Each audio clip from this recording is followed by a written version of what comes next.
Is there an update on how Isaac is progressing? Nope, he's day to day. Okay. That's all.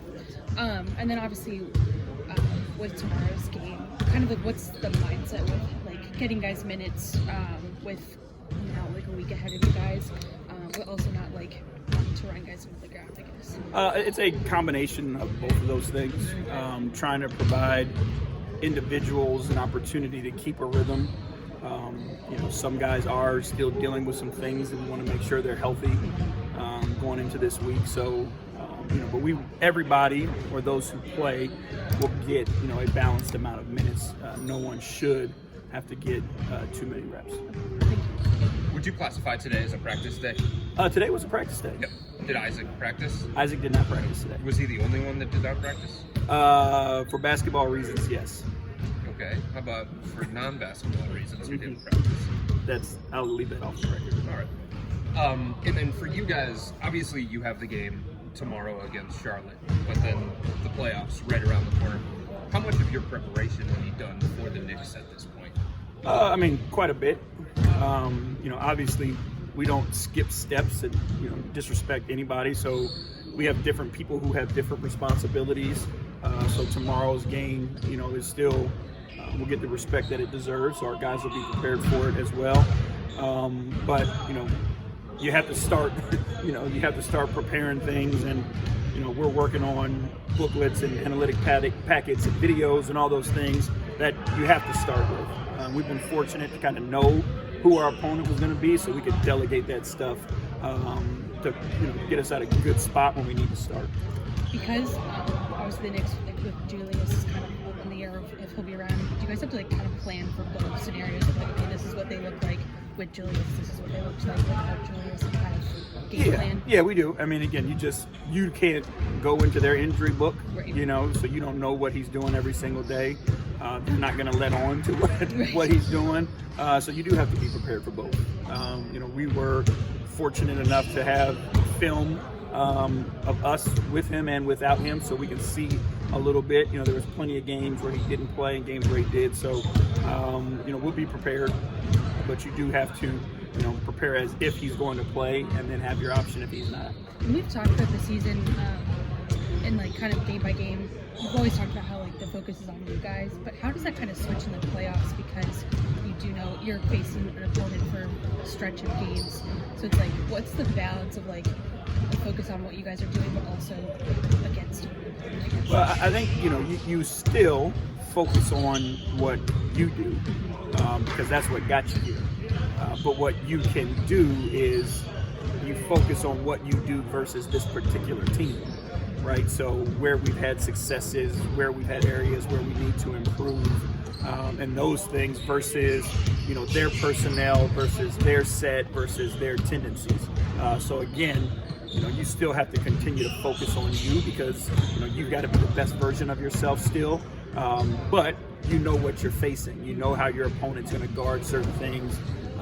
Again, what their strengths are and what their tendencies are. What is impressive most things in this season? I know he's had a really strong just his whole body. The consistency of it all. There hasn't been, a lot of ups and downs, but also, he's taken that challenge to get better. He wasn't, playing in G League games as a frustrated guy. He was going down there and talking to Mike G. He was a culture setter. He was a leader, and those are all things that we value. And again, that's difficult because there are so many transactions. But he still found a way to lead and found a way to set the culture. We just did more team stuff, so we broke them down into smaller groups. JB, the Knicks, I think, pass the least amount of any team in the NBA. When you're preparing for a team like that that's so different than other teams, what's the greatest challenge in that, and what's the key to handling that kind of offense? It comes down to personnel, right? And really, really understanding tendencies, understanding spots on the floor, and then the guys that are around the isolation. I think that's, where we try to live anyway with our defense is, studying guys strengths, their weaknesses. How do we, without stepping outside of ourselves, put them in a position of weakness instead of position of strength? But again, they've got some really good individual players that can put a ton of pressure on you. And although it may not be a lot of ball movement, they're a selfless team. So when you do come and help, they're very willing to make those driving kicks. So I think, it's a little that's a little misleading because, they break you down and then they share it as opposed to a lot of false motion. What's the key to keeping them off the glass, though? Because obviously that was a big problem. Yeah, I mean, you got to be physical, and you got to be physical early. I think, matchups are going to dictate a lot of that. How do you keep Mitchell Robinson off the glass? Randall, all those guys, they're smalls that crash. Josh Hart does a really good job from the perimeter. So, it's going to come down to the physicality, which a lot of the playoffs is about.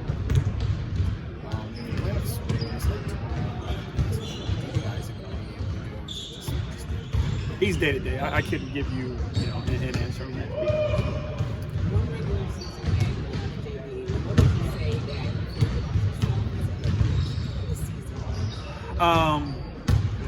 That's it's tough because I really don't take the time to think about myself during the season.